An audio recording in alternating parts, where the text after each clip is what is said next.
Pakistan penal code में जालसाजी यानी फॉर्जरी को एक वाइट कॉलर जुर्म के तौर पर बयान किया गया है। आइए इसकी कानूनी तफसीलात को समझते हैं।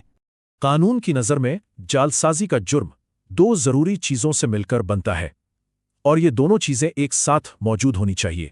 पहला सुतून है एक जाली दस्तावेज बनाने का असल अमल यानी ए फिजिकल एक्ट, और दूसरा है उस अमल के पीछे की सोच यानी मुजरमाना नियत का होना। तो आइए सबसे पहले जुज़ को देखते हैं। आखिर कानून की नज़र में एक जाली दस्तावेज बनाना होता क्या है, ये हमें दफ़ा 464 बताती है। दफ़ा 464 के मुताबिक ये 3 तरीक़ों से हो सकता है। पहला, किसी और का नाम इस्तेमाल करके या जाली दस्तखत करके कोई दस्तावेज बनाना। दूसरा, एक असली दस्तावेज बनने के बाद उसमें बदयांती से कोई तब्दीली करना। और तीसरा, किसी ऐसे शख्स को धोखा देना जो समझने की हालत में ना हो और उससे किसी दस्तावेज पर दस्तखत करवा लेना। तो जाली दस्तावेज तो बन गई, लेकिन ये अमल जालसाजी का जुर्म सिर्फ तब कहलाएगा जब उसके पीछे इन 5 मुजरिमाना इरादों में से कोई एक शामिल हो। इसमें पहली नीयत है अवाम या किसी खास फर्द को नुकसान पहुंचाने की। ये नुकसान माली भी हो सकता है, साख का भी हो सकता है, या किसी और किस्म का भी। मिसाल के तौर पर अगर कोई शख्स किसी को धोखा देने के लिए एक लेटर ऑफ क्रेडिट पर 10,000 की रकम को 1 लाख बनाने के लिए सिर्फ एक सिफर का इजाफा कर देता है, तो ये जालसाजी है, क्योंकि यहाँ नीयत बिल्कुल वाज़ेह है कि माली नुकसान पहुंचाया जाए। या मकसद ये होता है कि एक जाली दस्तावेज के जरिए किसी जायदाद, हक या ओहदे पर अपना कानूनी दावा साबित किया जाए। जैसे इस मिसाल में है, जहां एक शख्स किसी की इजाज़त के बगैर उसकी मोहर इस्तेमाल करके जायदाद अपने नाम करने की जाली दस्तावेज बना लेता है। यहाँ जाली दस्तावेज बनाने का मकसद ही एक ऐसा दावा करना है जो हकीकत में मौजूद ही नहीं है। ये वो सूरत हाल है जहां जाली दस्तावेज इसलिए तैयार की जाती है ताकि किसी को धोखा देकर उसके असासों से, जैसे कि रकम या दीगर सामान से महरूम किया जा सके। इसकी आम मिसाल ये है कि किसी को एक दस्तखतशुदा खाली चेक मिले और वो बदयानती से इस पर 10,000 रुपए की रकम लिख दे। यहाँ अहम नुक्ता यह है कि इसकी नीयत बैंकर को धोखा देकर रकम निकलवाने की थी।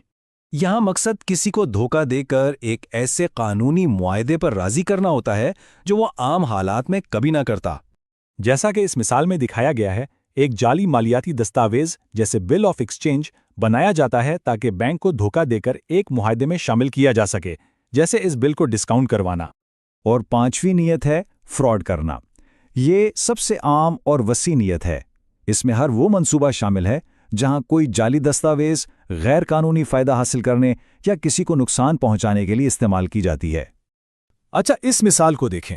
यहां एजेंट बे को 10,000 रुपए तक की रकम लिखने का इख्तियार तो था, लेकिन उसने बदयांती से 20,000 रुपए लिख दिए।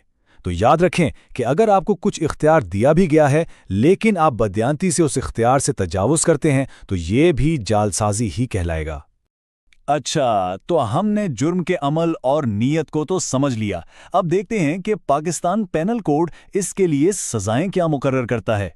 यहाँ सज़ाओं का एक पूरा निज़ाम है, जहाँ सज़ा की सख्ती जाली दस्तावेज की नौयत पर मुनहसिर होती है। सबसे पहले जालसाजी के बुनियादी जुर्म के लिए दफ़ा 465 एक बुनियादी सज़ा मुकर्रर करता है। ये सज़ा 2 साल तक कैद या जुर्माना या फिर ये दोनों एक साथ हो सकती है। लेकिन अगर जालसाजी खास तौर पर किसी को धोखा देने की नीयत से की जाए तो दफ़ा 468 के तहत सज़ा काफ़ी बढ़ जाती है। इस जुर्म की सज़ा 7 साल तक कैद है और इसके साथ जुर्माना भी लाजमी है।